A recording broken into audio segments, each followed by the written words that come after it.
हरिः ओम् श्री गुरुभ्यो नमः हरिः ओम् ॐ भद्रं कर्णेभिः शृणुयाम देवाः भद्रं पश्येमाक्षभिर्यजत्राः स्थिरैरङ्गैः स्तुष्टुवागुंसस्तनूभिः विषेम देवहितं यदायुः स्वस्ति न इन्द्रो वृद्धश्रवाः स्वस्ति नः पूषा विश्ववेदाः स्वस्ति नस्तार्क्ष्यो अरिष्टनेमिः स्वस्ति नो बृहस्पतिर्दधातु ॐ शान्ति शान्ति शान्तिः ॐ सहनाववतु सहनौ भुनक्तु सह वीर्यं करवावहै तेजस्विनावधीतमस्तु मा विद्विषावहै ॐ शान्ति शान्ति शान्तिः सदाशिवसमारम्भां शङ्कराचार्यमध्यमाम् अस्मदाचार्यपर्यन्तां वन्दे गुरुपरम्परां श्रुतिस्मृतिपुराणानाम् आलयं करुणालयं नमामि भगवत्पादं शङ्करं लोकशङ्करं शङ्करं शङ्कराचार्यं केशवं बादरायणं सूत्रभाष्यकृतौ वन्दे भगवन्तौ पुनः पुनः ईश्वरो गुरुरात्मेति मूर्तिभेदविभागिने व्योमवद्व्याप्तदेहाय दक्षिणामूर्तये नमः निधये सर्वविद्यानां विशदे भवरोगिणां गुरवे सर्वलोकानां दक्षिणामूर्तये नमः ॐ नमः प्रणवार्थाय शुद्धज्ञानैकमूर्तये निर्मलाय प्रशान्ताय दक्षिणामूर्तये नमः ॐ प्रज्ञानांशु प्रदानैः स्थिरचरनिकरव्यापिभिर्व्याप्य लोकान् भुक्त्वा भोगान् स्थविष्ठान् पुनरपि धिषणोद्भासितान् कामजन्यान् पीत्वा सर्वान् विशेषान् स्वपिति मधुरभुङ् मायया भोजयन्नः मायासङ्ख्यातुरीयं परममृतमजं ब्रह्म यत्तन्नतोऽस्मि यो विश्वात्मा विदिजविषयान् प्राश्यभोगान् स्थविष्ठान् पश्चाच्चान्यान् स्वमतिविभवान् ज्योतिषा स्वेन सूक्ष्मान् सर्वानेतान् पुनरपि शनैः स्वात्मने स्थापयित्वा हित्वा सर्वान् विशेषान् विगतगुणगणः पात्वसौ न स्तुरीयः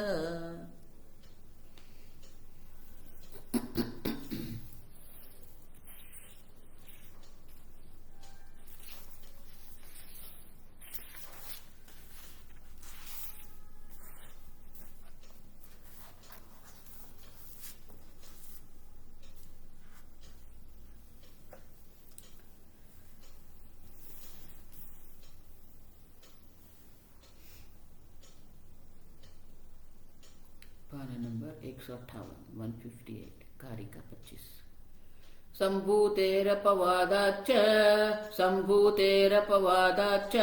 संभवः प्रतिषिध्यते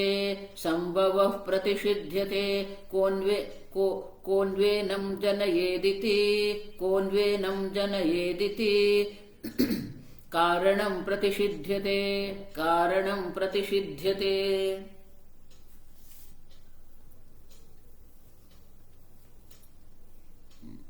भाष्य पारा नंबर 159 नीचे से तीसरी अतः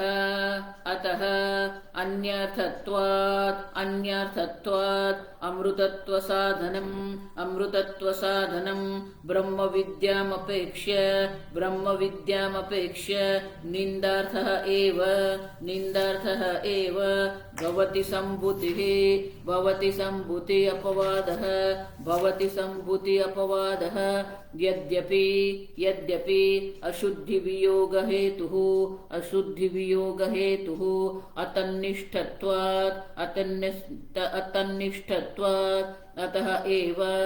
अतः एव सम्भूतेः अपवादात् सम्भूतेः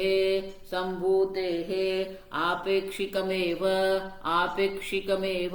सत्त्वमिति परमार्थसत आत्म एकत्वमपेक्ष्य अमृताख्यः संभवः प्रतिषिध्यते एवं मायानिर्मितस्य एव जीवस्य अविद्यया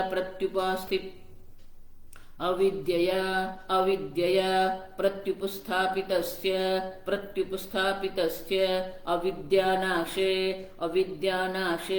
स्वभावरूपत्वात्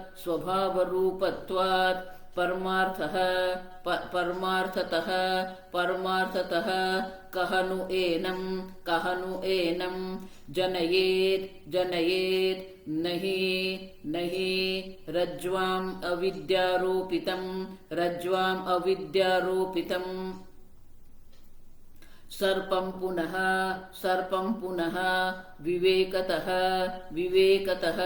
नष्टं जनयेत् कश्चित्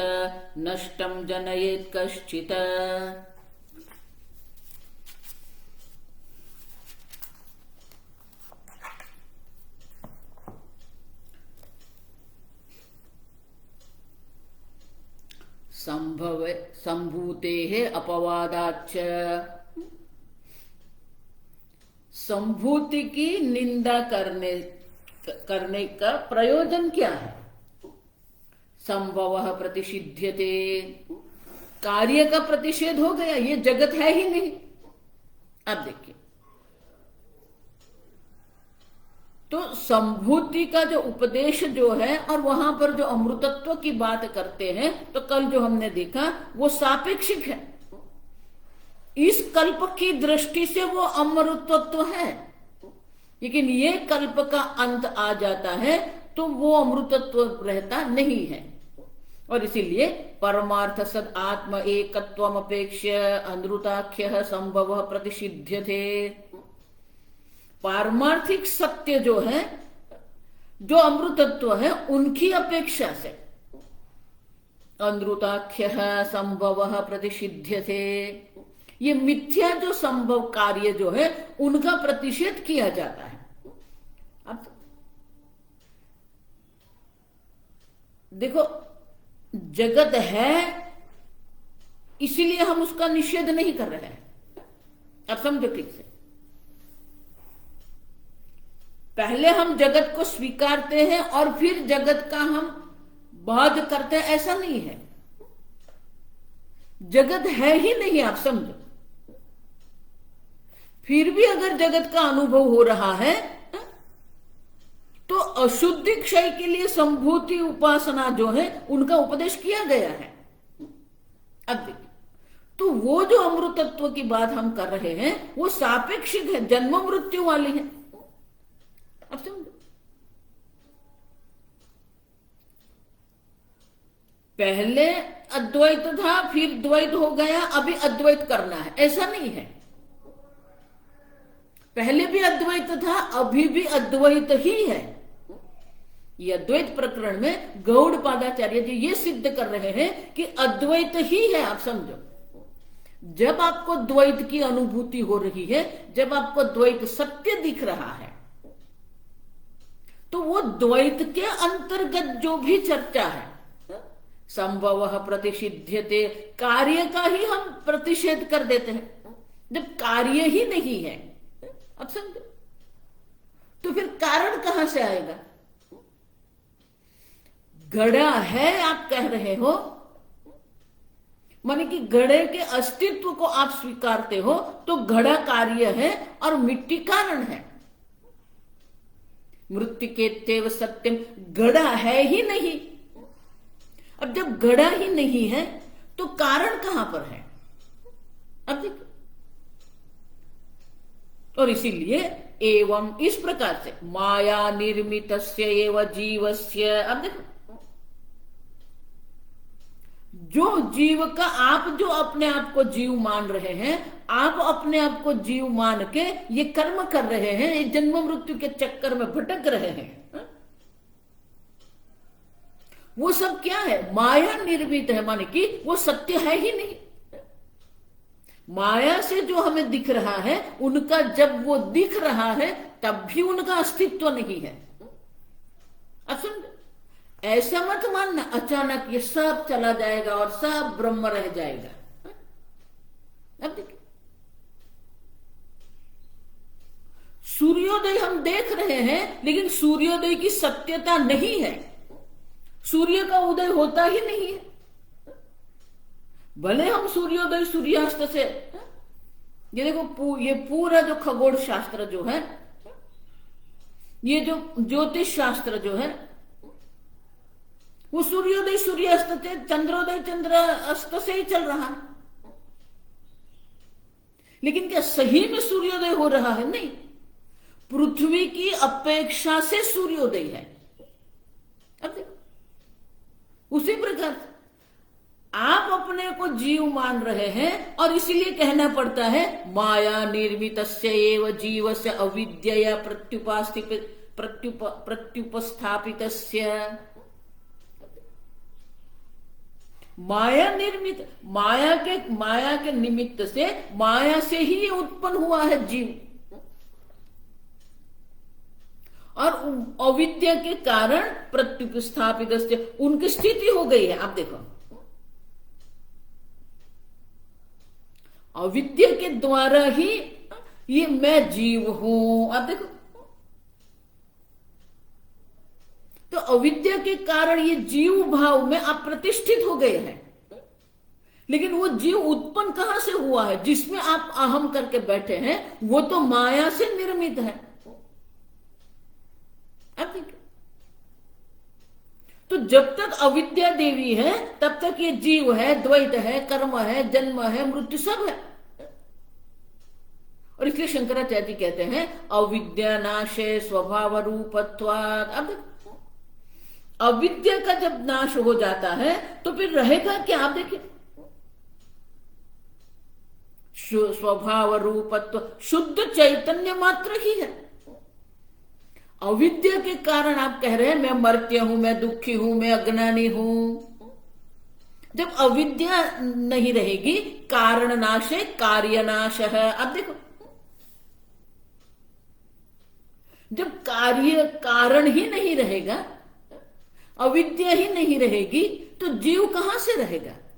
और इसलिए कहते हैं अविद्या नाशे स्वभाव रूपत्वात् परमार्थतः। अब पारमार्थिक रूप से तो आप शुद्ध चैतन्य स्वरूप है, एक अद्वितीय चैतन्य स्वरूप आप है ही। आपसे अन्य को, आपसे अन्य, चैतन्य से अन्य कुछ सिद्ध होता ही नहीं है। अब देखो, तो चैतन्य से अन्य जब कुछ सिद्ध होता ही नहीं है, तो पारमार्थिक रूप से अगर हम देखते हैं तो कुछ है ही नहीं। जब तक अविद्या देवी बैठी है तब तक ये सब चलता रहेगा, लेकिन अविद्या का ही नाश हो जाएगा। तो जो शुद्ध चैतन्य स्वरूप आप जो है, जो सर्वव्यापी एक अद्वितीय है, वही रह जाएगा। अब देखिए,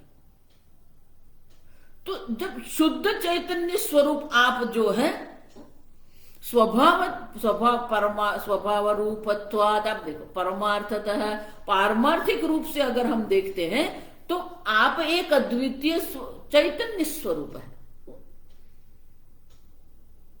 अब अविद्या के कारण जो दिख रहा है, जो अनेक बार हम देख के गए, जिसकी अनुभूति या जिसका अनुभव या जिसका जन्म अविद्या से हुआ है, तो अनुभव काल में भी उनका कोई अस्तित्व नहीं है। आप जब उनका अनुभव कर रहे हैं, जब आपको जब उनकी प्रतीति हो रही है, तब भी वो है ही नहीं। और अब जब है ही नहीं, प्रतीति काल में भी वो नहीं है, तो प्रश्न ये रहेगा कह नु एनम जनयेत।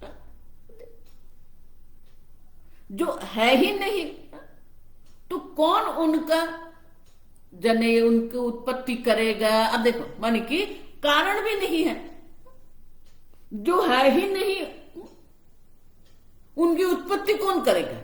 अब देखो, और इसलिए कारिका में कहते हैं कौन एनम जनयेद इति। अब देखो, कौन उनकी उत्पत्ति करेगा। अब समझो, हम आगे देखेंगे, न उत्पत्ति न विनाश है। अब देखो, न बद्ध है न मोक्ष मुक्त है। अविद्या के कारण हम कहते हैं कि बंधन है, सही में बंधन है ही नहीं। एक अद्वितीय चैतन्य को बंधन का अनुभव ही कैसे हो सकता है, दूसरा है ही नहीं। अनेकता है तो बंधन की संभावना है, लेकिन अनेकता है ही नहीं। और इसीलिए कहते हैं कौन एनम जनयेद। अब देखो, कौन उनको उत्पन्न कर सकता है, उनकी उत्पत्ति ही कौन करेगा, है ही नहीं। अब देखो, अविद्या के कारण जिसकी अनुभूति हो रही है, तो वो प्रतीति काल में भी उनका अस्तित्व नहीं है, तो कौन उत्पन्न करेगा उसको। तो शंकराचार्य जी यह दृष्टांत देते हैं, ननु रज्ज्वाम अविद्या आरोपितम सर्पम। रज्जु के अज्ञान अविद्या के कारण ही जो रज्जु पर रज्ज्वाम आरोपितम, रज्जु पर जो सर्प का आरोप किया गया है, तो जिसको रज्जु का दर्शन हो रहा है, विवेकतः नष्टम जनयेत कश्चित। अब देखो, न जनयेत कश्चित, विवेक दृष्टि से अगर हम देखते हैं तो रज्जु मात्र है। अब रज्जु वहां पर है, तो सर्प की उत्पत्ति कौन करेगा। अब देखिए, माने कि उनको उत्पन्न करने वाला भी कोई नहीं, कारण भी नहीं है। अब देखिए, कारणम प्रतिषिध्यते। अब देखो,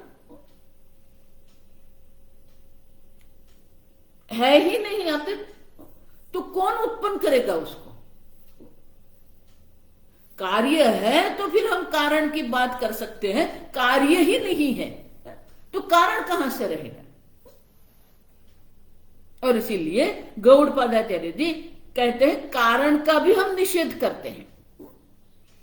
जगत कारणम ब्रह्म जब हम कहते हैं, तो वो जगत कारणम ब्रह्म जो है वो हमारे अनुभव से कह रहे हैं कि ये जगत का कारण ब्रह्म है। लेकिन विवेकतः सत्य और मिथ्या का जिसने विवेक किया है, उनके लिए तो फिर कुछ है ही नहीं है? अब देख, कार्य जगत ही नहीं है तो ब्रह्म में कारणत्व कहां से आएगा। तो ब्रह्म का निषेध नहीं करते, लेकिन ब्रह्म में जो कारणत्व जो है उनका हम निषेध कर रहे हैं। कहनु एनम जनयत, माने कि कौन उनको उत्पन्न करेगा। माने कि उनको उत्पन्न करने वाला भी कोई नहीं है, कारण भी नहीं है। अब समझे, जब आप अपने को जीव कह रहे हैं तो ईश्वर भी है, जगत भी है और जगत का कारण भी है। अब देखिए, लेकिन जगत है ही नहीं। आदो अंते च यन्नास्ति वर्तमाने पि तत्तथा। पहले ये जगत नहीं था, एक अद्वितीय ब्रह्म मात्र था। ये जगत का नाश हो जाने के बाद एक अद्वितीय ब्रह्म है। तो मध्य में जो तत्तथा वर्तमान माने कि मध्य में जो हम जगत का अनुभव कर रहे हैं वो भी उसी प्रकार का है। अब देखो, और इसीलिए चैतन्य आत्मा की दृष्टि से अगर हम देखते हैं परमार्थतः, अब देखो, चैतन्य आत्मा की दृष्टि से हम देखते हैं तो उनको उत्पन्न करने वाला भी कौन है ही नहीं। क्योंकि ब्रह्म चैतन्य में ये जगत की उत्पत्ति करने की कोई सामग्री ही नहीं है। वो निर्विकारी ब्रह्म है, निर्विकारी ब्रह्म में जगत बनने की कोई सामग्री नहीं। वो निरवयव ब्रह्म है, सर्वव्यापी ब्रह्म है। और इसीलिए आप वो चैतन्य स्वरूप आत्मा है जो कभी कार्य भी नहीं है, कभी कारण भी नहीं है। कार्य और कारण से पर एक अद्वितीय चैतन्य मात्र आप है।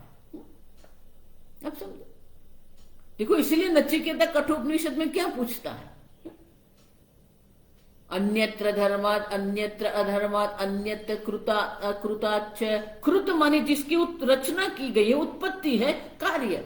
अकृत माने जिसको उत्पन्न नहीं किया है, कारण।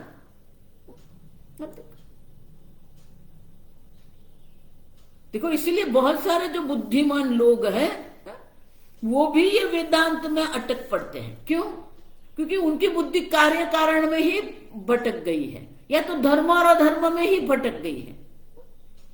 बुद्धि हमारी धर्म अधर्म में, कार्य कारण में ऐसे अटक गई है कि धर्म अधर्म से पर, कार्य कारण से पर जो शुद्ध चैतन्य स्वरूप आत्मा है, उनका वो दर्शन कर ही नहीं सकते। ये जितने भी झगड़े होते हैं, ये जितने भी चर्चा होती, वो किस प्रकार से होती? कार्य कारण से। ये क्यों ऐसा हुआ, ये कैसे हुआ? अब अगर जीवन में प्रतिबद्धता है, अगर जीवन में कोई प्रतिबंध आता है, कोई विघ्न आता है, तो उनके लिए भी हम दोषारोपण करते हैं, माने किसी और को कारण मानते हैं। अब देखिए, तो हमारी बुद्धि कार्य कारण में ही फंसी रहती है। और इसीलिए यहां गौड़पादाचार्य जी कहते हैं कि कार्य का भी प्रतिषेध हो गया है, कारण का भी प्रतिषेध हो गया है। कृत अकृत से ही अन्य जो है वो ब्रह्म चैतन्य है। और जब तक आपकी बुद्धि में कार्य कारण का निषेध नहीं होगा, तब तक ब्रह्म चैतन्य जो है, आप एक अद्वितीय ब्रह्म स्वरूप है, उनके ज्ञान की कोई संभावना नहीं है। अब कितना भी करके देखो। और इसीलिए को नुएनम जनयेत, अब देखो, माने कि उनकी उत्पत्ति का कारण है ही नहीं। कौन उसको उत्पन्न करेगा? जो है उनकी उत्पत्ति हो सकती है, जो है ही नहीं तो उनकी उत्पत्ति क्या? और दूसरा, अगर वो है ही तो फिर उत्पत्ति की आवश्यकता क्या है? सतः अभावः न विद्यते। आप सत्स्वरूप परमात्मा है, तो जो है उनकी उत्पत्ति की आवश्यकता नहीं है, और जो है ही नहीं उनकी भी उत्पत्ति नहीं हो सकती। दोनों ओर से एक ही है, आप समझो। आपका अभाव का अनुभव आपको कभी भी नहीं हो रहा है, तो फिर आपकी उत्पत्ति कहां से होगी? हम देखें, और जो भी उत्पत्ति का अनुभव हम कर रहे हैं वो सब क्या है? माया निर्मितस्य जीवस्य। आप देखो, माया के कारण ये सब दिख रहा है, ये सब अनुभव में भी आ रहा है। लेकिन हम ये कह रहे हैं कि उन अनुभव का कोई उनके वास्तविकता ही नहीं है। हमें तो बहुत कुछ अनुभव में आ रहा है। उनका अर्थ ये नहीं होता कि वो सत्य बन जाएगा, सही में वो हो रहा है। और इसलिए शंकराचार्य जी कहते हैं कि जिस प्रकार से रज्जु में अविद्या के कारण आरोपित जो सर्प है, वो सर्प है ही नहीं, तो फिर कौन उसका सर्प की उत्पत्ति करता है? ये प्रश्न कहां से आएगा? सर्प है तो फिर हमें चिंतन करना पड़ेगा कि किसने उत्पन्न किया सर्प को। ये जगत आप सिद्ध कर दो, हम आगे देखेंगे कि आप पहले जगत को सिद्ध करो, फिर हम कहेंगे किसने ये उत्पन्न किया है। कार्य की सिद्धि नहीं होती है तो कारण की भी सिद्धि नहीं होती। और इसीलिए जो ब्रह्म चैतन्य स्वरूप आप जो है, वो कार्य और कारण से पर है। इसीलिए भगवान क्या कहते हैं? क्षर सर्वाणि भूतानि कूटस्थो क्षर उच्यते। अब ये कार्य जगत जो है वो क्षर है। अब क्षर पुरुष जो है वो कार्य जगत है, अक्षर पुरुष जो है वो कारण है। अब देखिए, उत्तम पुरुषस्तु अन्य है। अब देखिए, ये कार्य और कारण से पर जो उत्तम पुरुष है, परमात्मा इति उदाहृत, जिसको हम परमात्मा कहते हैं। परम मानी कि एक अद्वितीय अनंत आत्मा आप है। परमात्मा मानी जिसको प्रणाम कर रहे वो नहीं। परम मानी कि देश काल वस्तु अपरिच्छिन्न आत्मा आप है, जो क्षर और अक्षर से पर है, जो कार्य और कारण से पर है। आप देखो, उत्तम पुरुषस्तु अन्य है परमात्मा इति उदाहृत है इति गुह्यतमम अर्जुन। यही सबसे गुह्य, सबसे गहन ये ज्ञान है।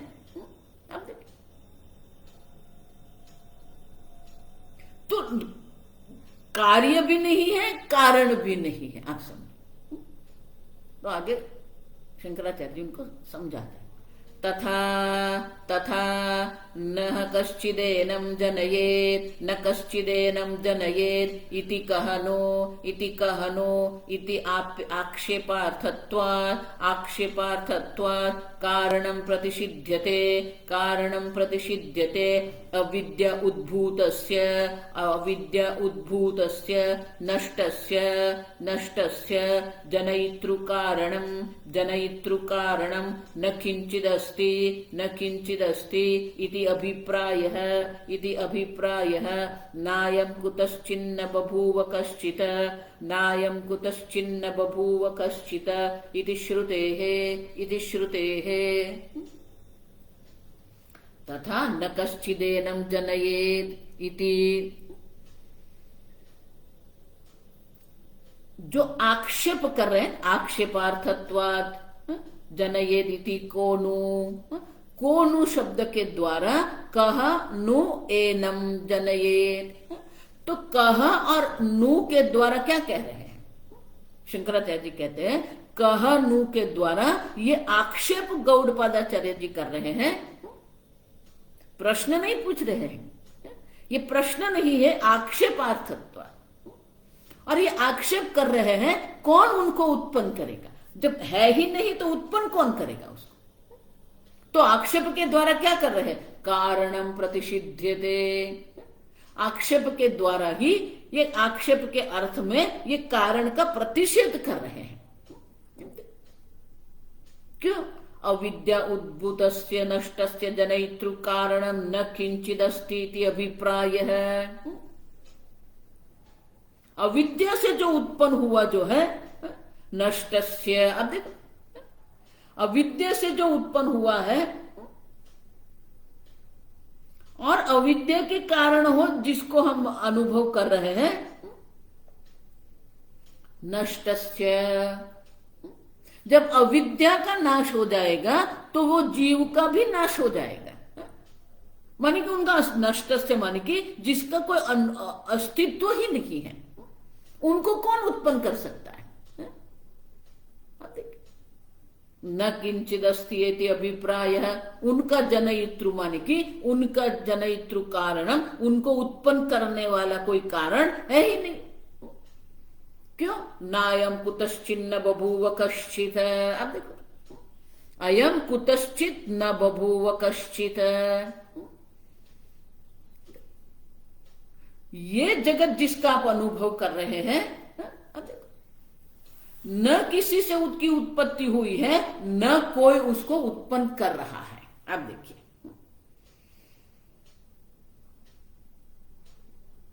कुतः माने किससे उनकी उत्पत्ति होगी?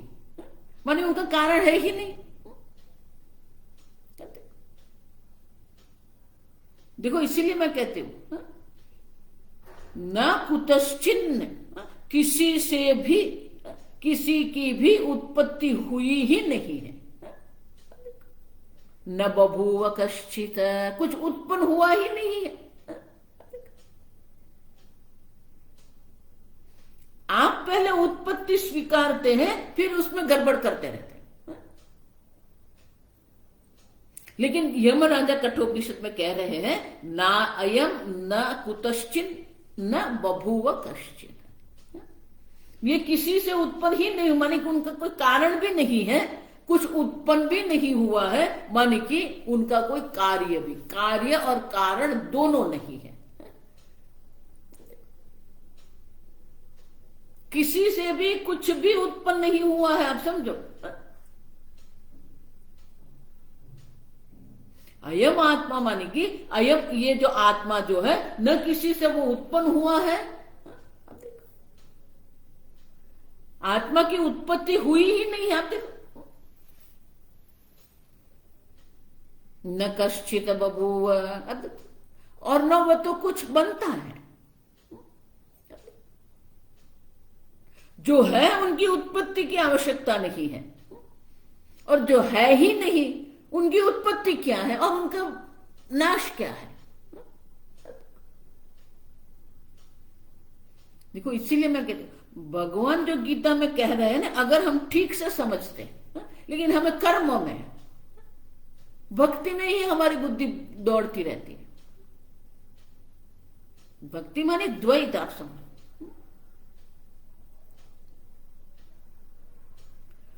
न जायते म्रियते वह कदाचित, कदाचित शब्द महत्व का है।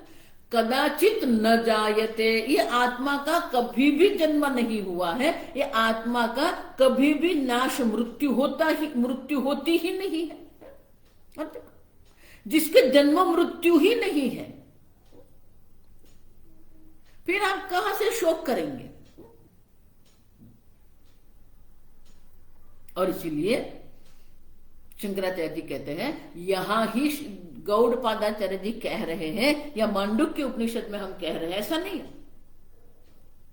कठोपनिषद में भी यमराजा यही कहते हैं कि ये आत्मा चैतन्य स्वरूप जो है, उनका न किसी से उत्पत्ति हुई है, न तो वो कुछ बनता है, न कार्य है न कारण है।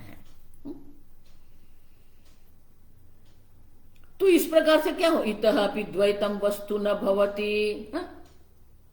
अगर आप कह रहे हैं कि संभूति आदि उपासना दर्शाई गई है, ये सब दर्शाया है, जन्म मृत्यु की शास्त्र चर्चा कर रहे हैं और इसलिए ये सब है, अगर आप ऐसा सोचते हैं तो इस कारण से भी आप देखिए, इतः अपि द्वैतम वस्तु न भवति, इस कारण से भी द्वैत वस्तु नहीं है, वो शास्त्र कह रहे हैं।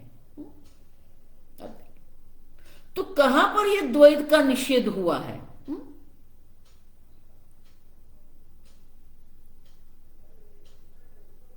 तो गौड़पादाचार्य जी ये बृहदारण्यक उपनिषद के वाक्य का अवतरण करते हैं। अब देखिए,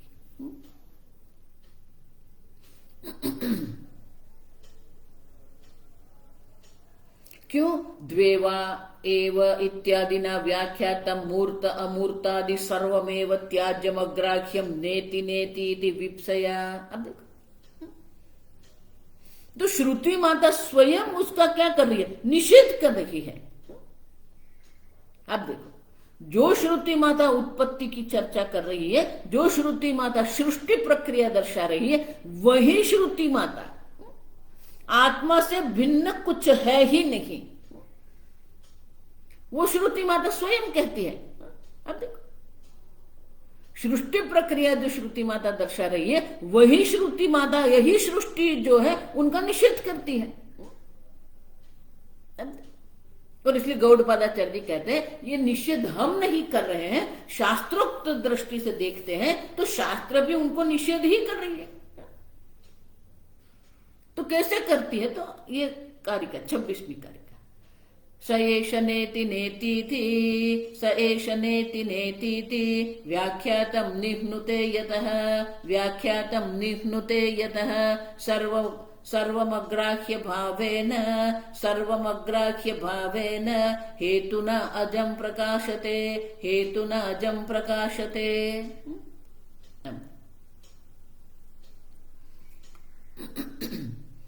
सर्वम, अब देखो, सह एषः नेति नेतीति व्याख्यातम।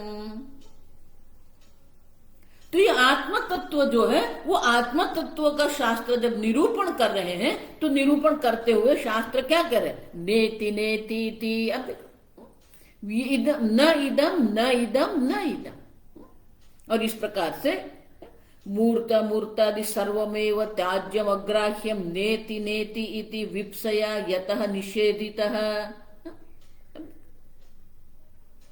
तो ये नेति नेति करके विप्सा माने कि पुनरुच्चारण कर, ये दो बार जो कहते हैं नेति नेति, ये दो बार जो कह रहे हैं उसको विप्सा कहते हैं, संस्कृत में उसको विप्सा कहते हैं। विप्सया अयतः निषेधति श्रुति ही, श्रुति माता स्वयं उनका निषेध कर रही है। जो श्रुति माता सृष्टि प्रक्रिया का उपदेश करती है, वही श्रुति माता ये नेति नेति करके उनका निषेध कर रही है। सह एव इति उपक्रम्य प्रतिपादितस्य आत्मतत्वस्य व्याख्यातम, व्याख्यातम माने कि इस प्रकार से आत्म तत्व का निरूपण किया गया है। निघ्नुते यतः, अब देखो सर्वम अग्राह्य भावेन,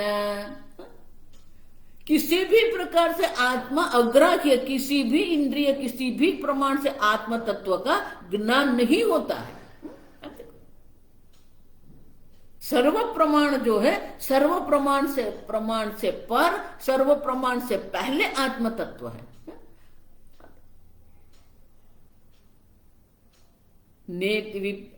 सह एषः इति उपक्रम्य प्रतिपादितस्य आत्मतत्वस्य कूटस्थस्य अविषयत्वेन प्रथम उपपत्तिः। जो आत्म तत्व जो है वो कूटस्थ है, वो कभी भी किसी का विषय बन ही नहीं सकता है। अब देखो, और इसीलिए सर्वम अग्राह्य भावेन हेतुना, इसी कारण से, हेतुना माने इस कारण से अजम प्रकाशते, न किसी की उत्पत्ति हुई है, न आत्मा कुछ बन गया है। आत्मा ये नहीं है, ये नहीं है कहकर क्या किया गया है कि न तो आत्मा जीव है, न तो आत्मा जगत है। और उससे जब ये इस कारण से, हेतु न इस कारण से क्या होगा, अजम प्रकाशते, एक अद्वितीय अज आत्मा ही अभिव्यक्त होता है। तो श्रुति माता भी क्या कर रही है, द्वैत का निषेध कर रही है। और इसीलिए श्रुति माता भी ये द्वैत का निषेध करती है। ये मंत्र जो है वो मंत्र का श्रुति माता गौड़पादाचार्य जी यहां अवतरण करते हैं। तो गौड़पादाचार्य जी कहते हैं कि मैं निषेध नहीं कर रहा हूं, मैं अजातवाद की बात नहीं कर रहा हूं, ये शास्त्रोक्त है। और शास्त्र के द्वारा ये आदेश किया गया है कि नैति नैति। भाष्य सर्व विशेष प्रतिषेधेन, सर्व विशेष प्रतिषेधेन अथ अथ अतः आदेशः, अथ अतः आदेशः नेति नेति इति, नेति नेति इति प्रतिपादितस्य आत्मनः आत्मनः दुर्बोधत्वं मन्यमाना श्रुतिः, दुर्बोधत्वं मन्यमाना श्रुतिः पुनः पुनः पुनः पुनः उपायांतरत्वेन उपायांतरत्वेन तस्य एव प्रतिपिपादयिषया, तस्य एव प्रतिपिपादयिषया यद्यद्व्याख्यातं तत्सर्वं निह्नुते, तत्सर्वं निह्नुते।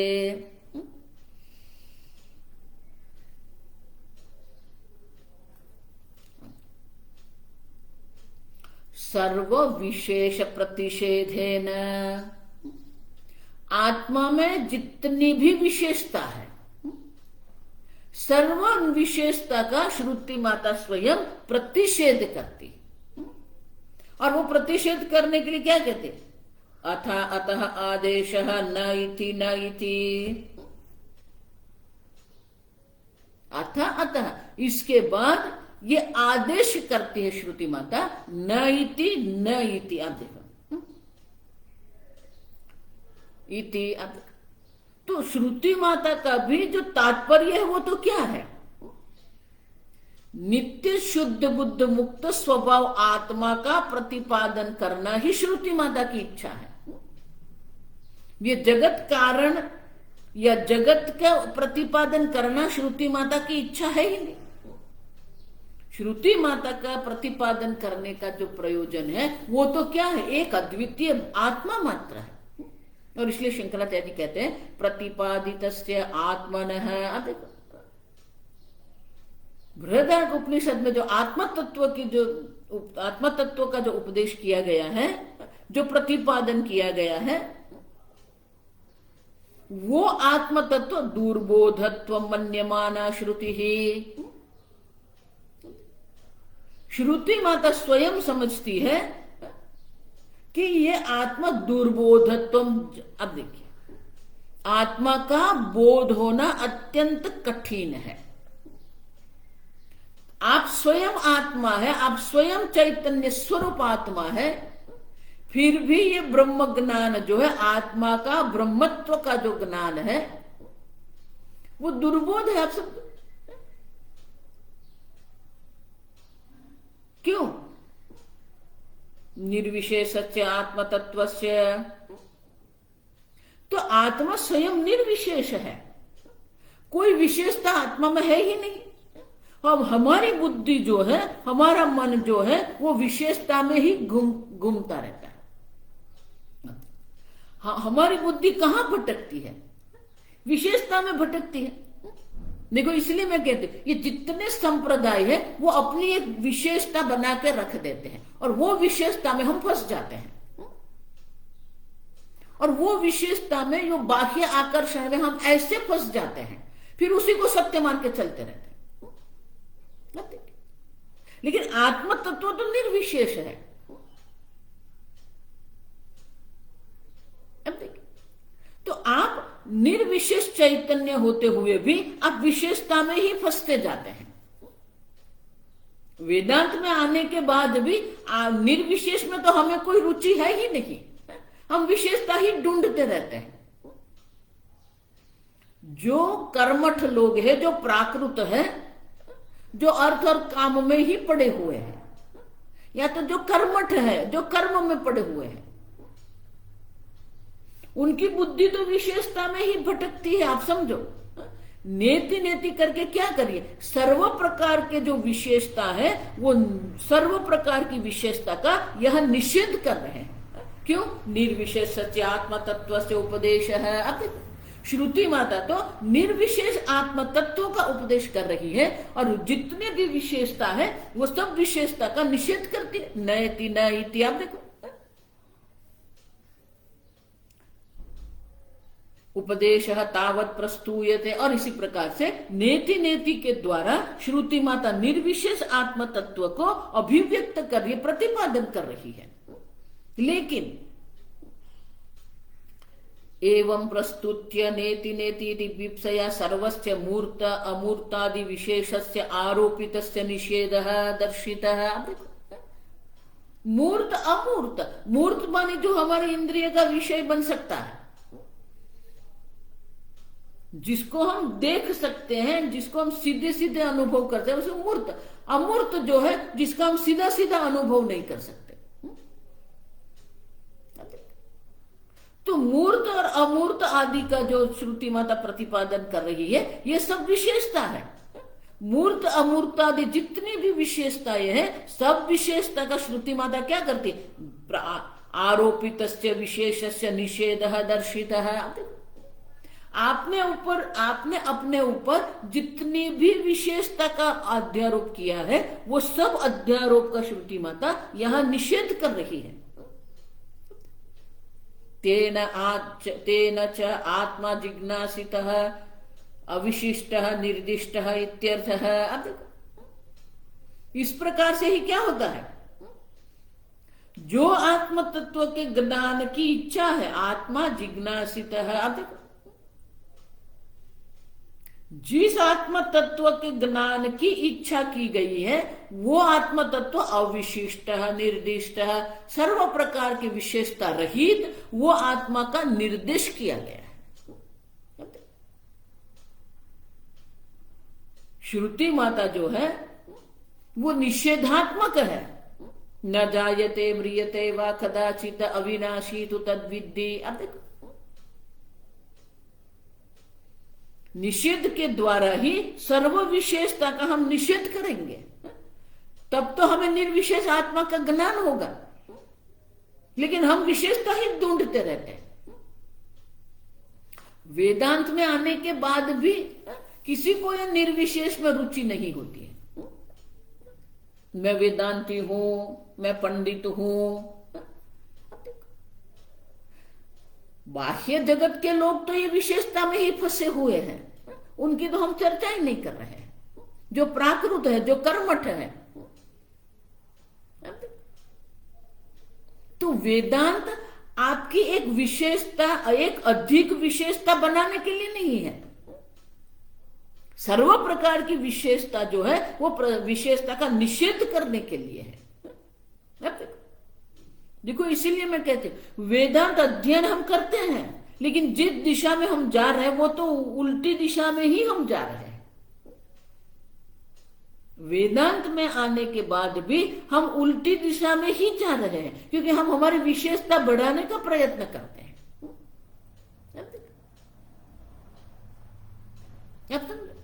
देखो, इसलिए मैं कह रही हूं, जब महात्मा लोग जो है ना अपने नाम के आगे इतना लंबा लंबा बना के रख देते हैं, परमहंस परिव्राजक है, इतना लंबा क्या आवश्यक है? ये सब विशेषता जोड़ के आप क्या कर रहे हैं? मैं नई जब ऋषिकेश जाती थी ना, तो एक बार कुछ ऐसे मेरे साथ सब साधक लोग थे। स्वामी विदितात्मा जी का शिविर था, ये इस 80-85 की बात करें, तो वहां जो साधक रह के अध्ययन कर रहे थे, तो वो ये चर्चा कर रहे थे, नहीं वो ब्रह्मविद है, ये ब्रह्मतर है, ये ब्रह्मतम है, ब्रह्मवित्तम।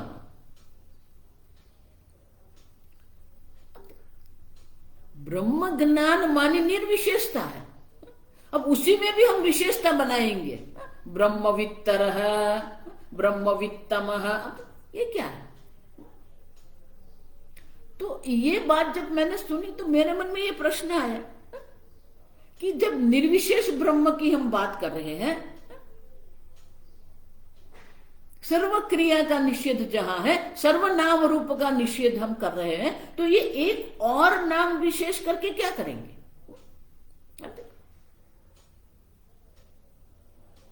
आप समझो ये। तो वेदांत भी निर्विशेषता के स्थान पर वो विशेषता ही बन जाते हैं।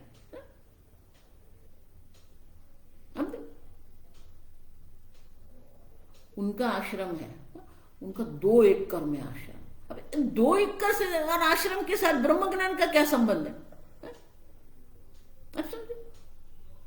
आश्रम है, प्रारब्ध है, आश्रम बन गया है और वहां शास्त्र अध्ययन हो रहा है। अत्यंत आनंद की बात है कि लोगों को शास्त्र अध्ययन के लिए एक अनुकूल वातावरण मिल गया, बात अच्छी है, हम उनका निषेध नहीं करते,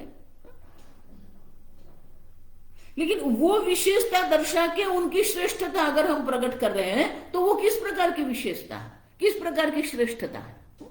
और इसीलिए कहते हैं आत्मा जिज्ञासित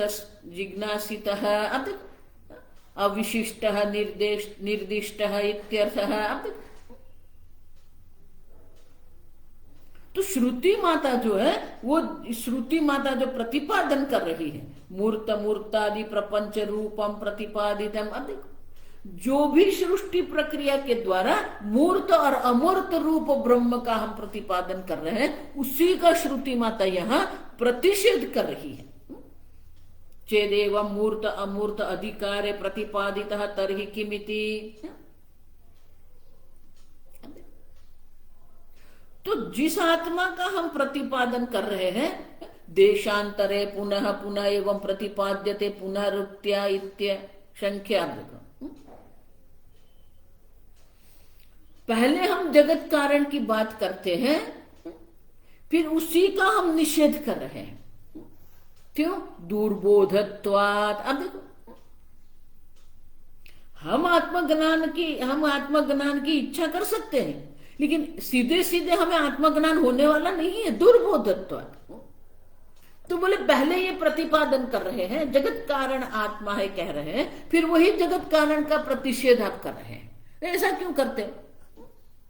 दुर्बोधत्वाद। आप देखो श्रुति माता स्वयं सोचती है कि आत्म तत्व का, निर्विशेष आत्म तत्व का ज्ञान अत्यंत दुर्बोध मानी अत्यंत कठिन है, और इसलिए क्या करती है श्रुति माता? पुनः पुनः उपायांतरत्वेन तस्य एव। पुनः पुनः अन्य उपाय के द्वारा, विविध प्रकार के उपाय के द्वारा श्रुति माता उसी का प्रतिपादन करने की इच्छा रखती है। प्रतिपिपादयिषया, उसी के प्रतिपादन करने की इच्छा से ही श्रुति माता क्या करती है? पुनः पुनः उपायांतरत्वेन, पुनः पुनः अनेक प्रकार के उपाय के द्वारा वो दुर्बोध आत्म तत्व का हमें ज्ञान कराने के लिए ही प्रतिपादन की इच्छा रखती है। यद्यद् व्याख्यातम तत्सर्वम निह्नुते इति। अब देखो इस प्रकार से श्रुति में जो जो व्याख्यातम माने कि आत्मा के द्वारा, आत्मा की जितना भी निरूपण किया गया है, वो सब निरूपण जो है वो सब का श्रुति माता स्वयं निषेध करती है। न्यूनतम माने बाधित कर देती है। आप देखो जिस आत्मा में जो जगत कारणत्व का अध्यारोप किया गया है, वो कारणत्व का भी श्रुति माता स्वयं क्या करती है? निषेध कर देती है। और ये आत्म तत्व जो निर्विशेष आत्म तत्व है वो क्या है? तस्य परम सूक्ष्मत्व दुर्ज्ञानत्व मन्यते श्रुति ही। आप देखो सर्व विशेषता रहित ये आत्म तत्व होने के कारण श्रुति माता ऐसा सोचती है कि यह आत्मज्ञान अत्यंत दुर्लभ है, और इसीलिए साफ पुनः उपाय विशेष सद्भाव अभिप्रायेण तस्य एव। और इसलिए श्रुति माता सोचती है कि अगर इनको ज्ञान होना अत्यंत कठिन है तो हम अन्य प्रकार के उपाय के द्वारा भी वही निर्विशेष ब्रह्म का प्रतिपादन करेंगे। उपाय विशेष सद्भाव अभिप्राय तस्यैव पुनः प्रतिपादन इच्छया यद्यदारोपितम तद अशेषम अपहनुत। जिस जिस वस्तु के अध्यारोप श्रुति माता ने किया है वही सब अध्यारोप का श्रुति माता स्वयं निह्नुते। व्याख्यातम माने कि आत्म तत्व को जगत कारण के रूप में प्रतिपादित करती है, वही श्रुति माता वो जगत कारणत्व का प्रतिषेध भी कर रही है। सवायेश पुरुष नर समय, तो ये अन्नमय मैं हूं, नहीं अन्योंतरात्मा प्राणमय है। आप देखो श्रुति माता स्वयं कहती अन्नम ब्रह्मेति व्यजानात् प्राणम ब्रह्मेति व्यजानात्। आप देखो हमारे ही अध्यारोप को पकड़ के श्रुति माता वो अध्यारोप करके हमें वो अध्यारोप का निषेध करके चैतन्य की ओर ले जाती है। अन्योंतरात्मा मनो ब्रह्मेति व्यजानात्। आप देखो तो मनोब्रह्म से वहां क्या कर? अन्योंतरात्मा विज्ञानमय है, विज्ञानम ब्रह्मेति व्यजान, अन्योंतरात्मा आनंदमय है। अब देखिए तो जो भी कुछ अध्यारोपित श्रुति करके अध्यारोपित हुआ है, जो जीव ने स्वाभाविक रूप से अपने ऊपर अध्यारोप किया है, और श्रुति माता भी स्वयं अध्यारोप करके उनका निषेध करती है। आत्मा में जगत कारणत्व का अध्यारोप करके वही अध्यारोप का श्रुति माता निषेध करती है कि आत्मा में आत्मा न तो कार्य है और आत्मा न तो कारण है। आप देखिए तद अशेषम अपहनुति अविशिष्टम आत्म स्वरूपम निवेदयति। अब जितने भी श्रुति माता ने कारणत्व आदि का अध्यारोप किया है वही अध्यारोप का श्रुति माता स्वयं यहां निषेध कर देती है। अब देखिए सर्वम इत्यादि स्पष्टीकुर्वाणः स एषः। आप देखो तो श्रुति माता स्वयं उनकी स्पष्टता करती है। आप देखिए सर्वम अग्राह्यमिति। आप देखिए कोई ग्राह्य माने कि किसी भी प्रकार से किसी भी प्रमाण का विषय ब्रह्म तत्व बन ही नहीं सकता है। आप देखिए, भले शास्त्र प्रमाण के द्वारा हमें ब्रह्म ज्ञान होता है, लेकिन शास्त्र प्रमाण से हमें जो ब्रह्म ज्ञान हो रहा है वो ब्रह्म ज्ञान में ये पुस्तक है, ये पुष्प, इस प्रकार से हमें ब्रह्म ज्ञान नहीं होना है। हम देख के गए सब जो जो अध्यारोप किया गया है, सब अध्यारोप की श्रुति माता निवृत्ति करती है। अल्पता का अध्यारोप किया गया है तो वो अल्पता की निवृत्ति के लिए ईश्वर जगत कारण ब्रह्म है, इस प्रकार से हम दर्शाते हैं। तो वहां अल्पता की निवृत्ति हो गई। जगत कारणम जब हम कहेंगे तो अल्पता की निवृत्ति होती है, और एक बार अल्पता की निवृत्ति हो गई, फिर वो कारणत्व के भी कारणत्व के द्वारा अल्पता की निवृत्ति होती है, और जब अल्पता की निवृत्ति हो गई तो कारणत्व का भी श्रुति माता स्वयं निषेध कर देती है।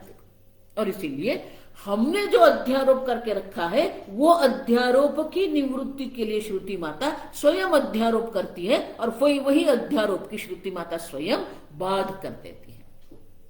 आगे हम कल देखेंगे। ओम असतो मा सद्गमय तमसो मा ज्योतिर्गमय मृत्योर्मा अमृतंगमय। ओम पूर्णमदः पूर्णमिदं पूर्णात् पूर्णमुदच्यते पूर्णस्य पूर्णमादाय पूर्णमेवावशिष्यते। ओम शांति शांति शांति। हरि ओम। श्री गुरुभ्यो नमः। हरि ओम।